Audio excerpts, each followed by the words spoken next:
mbere yo gutangira business iyo ari yose ikintu cya mbere ugomba kubanza kumenya nuko ubuzima bugizwe n'ibintu bibiri, gutsinda cyangwa se gutsindwa. Iyo umaze kumenya ibyo bintu umenye ko gukora business uri bwakire guhomba cyangwa se kunguka. Abenshi muri twe ntabwo dukunda kumva ijambo guhomba cyangwa se gutsindwa, bigatuma duhorana ubwoba bwo gutsindwa.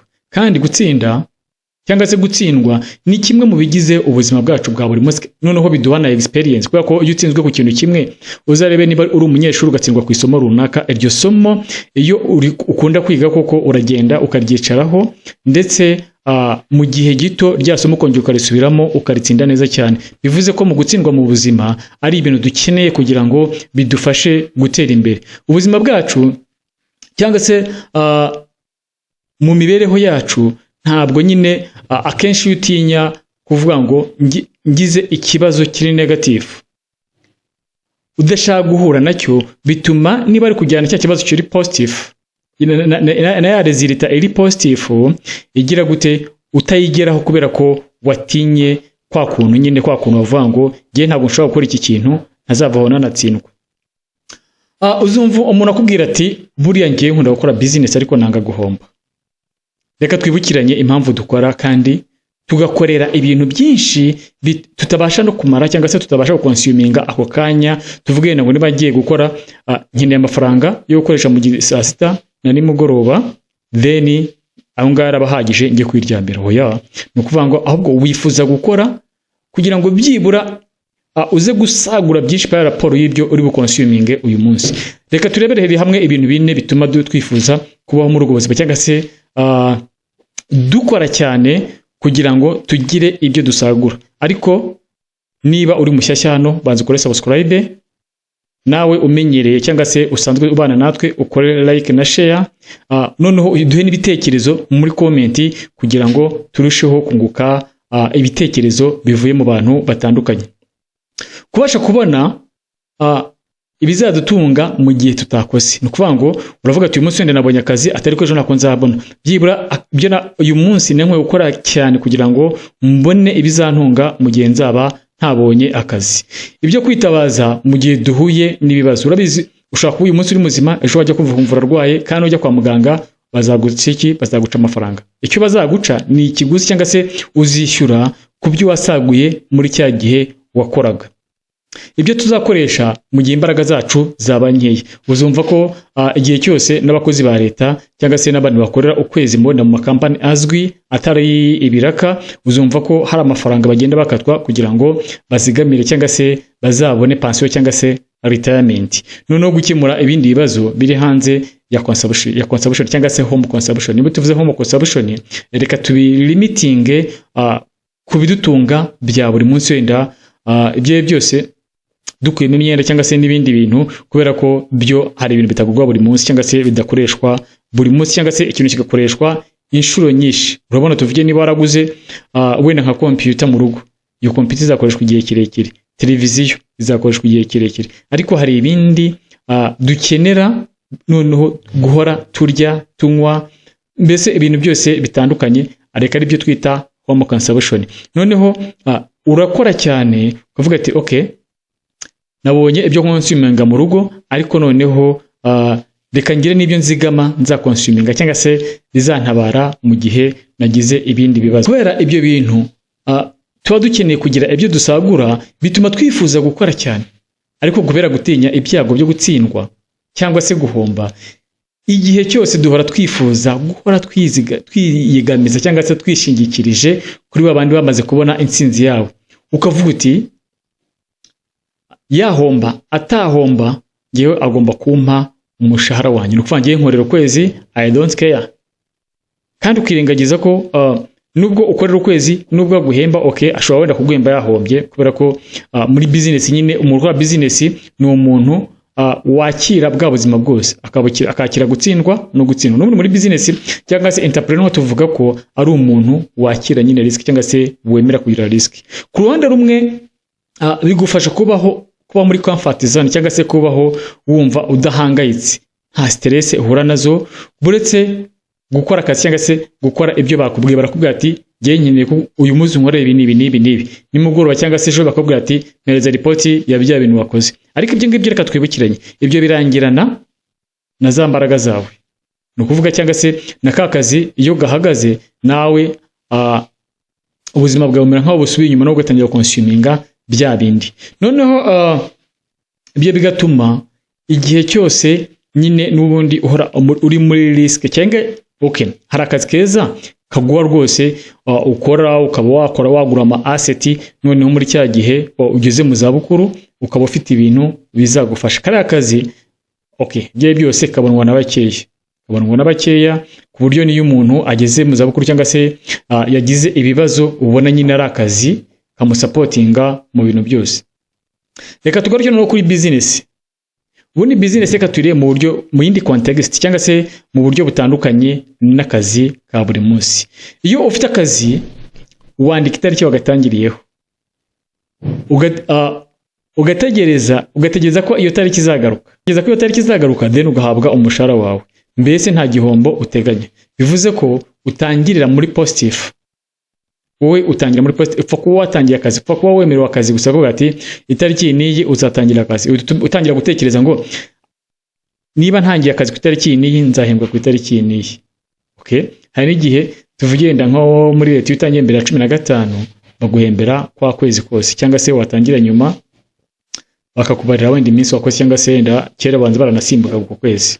Noneho business yirebe mu buryo butandukanye n'ubwo cyane, kuko muri business utangira mu buryo buri negative. Ni ukuvuga ngo ibuka nawe niba ugiye gukora business ufite igitekerezo no murakora kubona igitekerezo, wenda ugende ureba nibiki ukeneye kugira ngo cya gitekerezo kizakizibwe mu bikorwa. Ukeneye ibihe bikoresho, ukeneye mbese utuntu twose ukeneye two tuba turi kugusaba amafaranga, nyamara nta n'ikintu kimwe urinjiza. Urumva ko utangira muri negative cyangwa se wenda dushaka kubyita n'igihombo kubera ko nta kintu kimwe uba uri kwinjiza, kandi nubwo uba expectinga ko iyo business ugiye gukora ibyo utekereza ariko bizagenda 100%. Ugahangana n'ibyago byose uhura nabyo kugeza ubashije kubona inyungu byibara ingana na 0.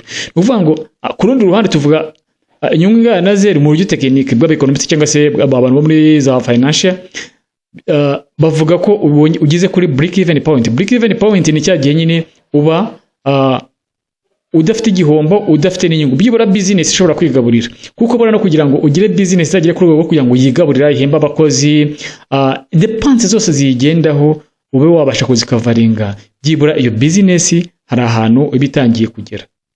Iyo umaze kubona ugeze ku nyungu cyangwa se kuri break even point, byibura nibwo umaze kubona cyangwa se kugira icyizere ko ahazaza ha business yawe ari heza. Kuvuga ngo okay, business yanjye niba ishobora kubasha gukavaringa expenses zose, reka nkomeze nihangane bye byose nzagera aho ngera. Ibyo ngibyo bigatuma ukomeza guhangana nayo, urema agaciro kayo. Kuko bura muri business ntago wakoreshwa product, ahubwo value ucreatinga niyo izamuka. Imaze kugira value, business imaze kugira value, nibwo utangira kujya winjiza amafaranga, nubwo waba ugize gute, nubwo waba wiryamiye mu buriri bwawe. Urabona umuntu ufite business ushobora kujyana n'umuntu mu bukwe yarakoze business, iyo business yamaze gufata, wibuke nubwo uwo muntu mujyanye mu bukwe we arimo arinjiza amafaranga. Niba yagiye wenda ku mazi arimo arinjiza amafaranga kuko ko yamaze kurema value. Kubera ko iyo wamaze kurema agaciro cyangwa se iyo wamaze kurema value ya business, uba ufite noneho connectivity, ufite network, ntabwo wongera buriya gukora amafaranga. Kuvuga ngo hari challenges uhura nazo muri cya gihe gutangira business, ndetse ufite n'ubwoba cyangwa se unahangayitse ati nibidakunda. Ariko iyo ugize amahirwe Imana ikaguha umugisha no gukora cyane hamwe na environment nziza, nuko bura business igendera kuri environment. Ni hehe ugiye gukorera, politike yaho ya business imeze gute.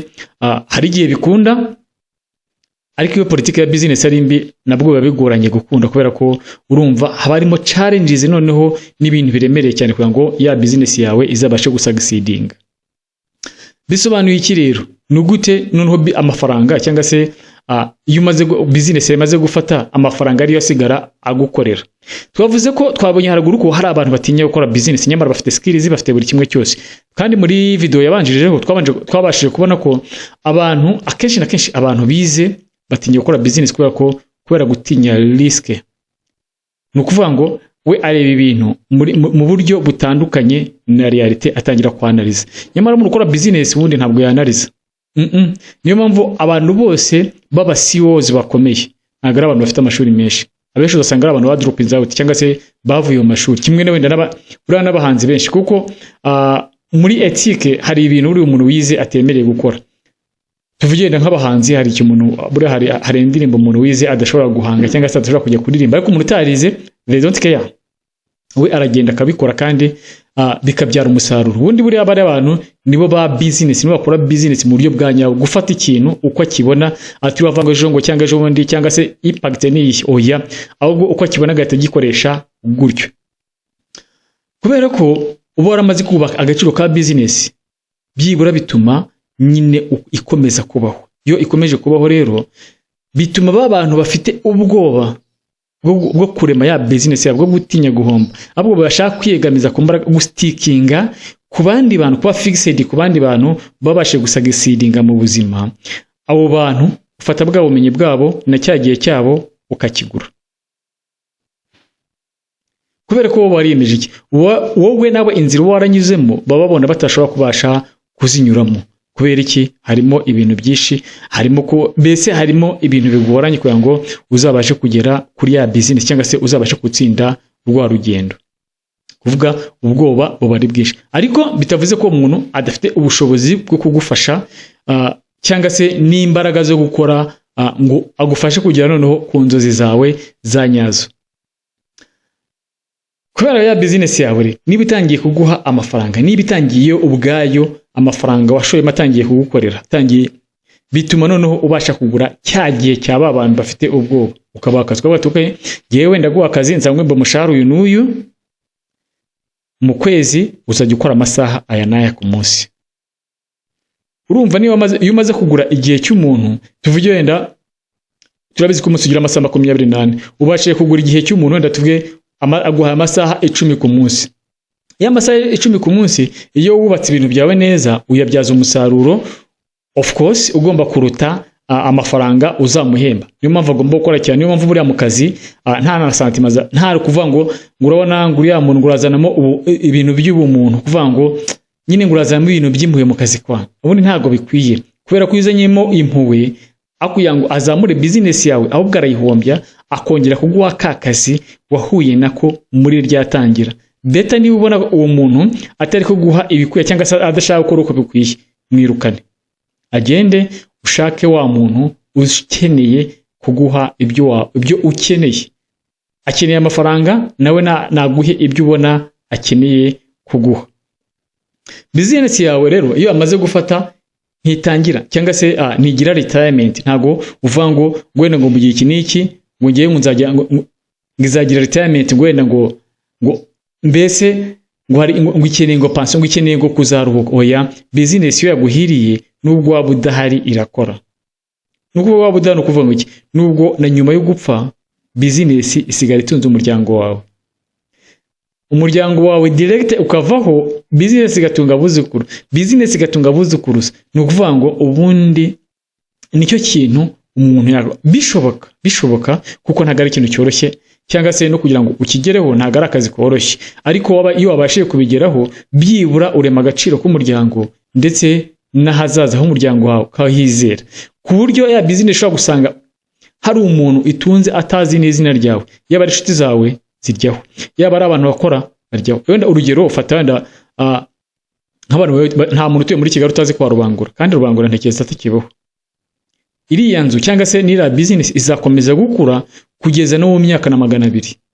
Ni ukuvuga abuzukuru n'abuzukuruza bose bazakoresha iriya business. Ni ukuvuga rero business iyo yaguhiriye byibura ikomeza kubaho ndetse igakomeza no gutunga abawe mu gihe cy'ahazaza.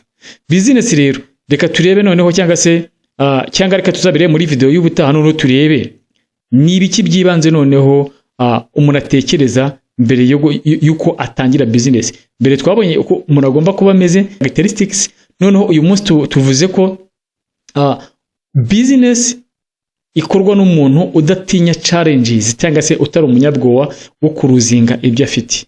None reka muri video y'ubutaha tuzarebe noneho uwo muntu cyangwa se gukora business ni ibihe bintu noneho ukeneye. Muri tuvuga ko ukeneye ibintu bine, tukavuga ngo ukeneye iki, ukeneye nde, ugikeneye ryari, ninde uzakijyana hehe.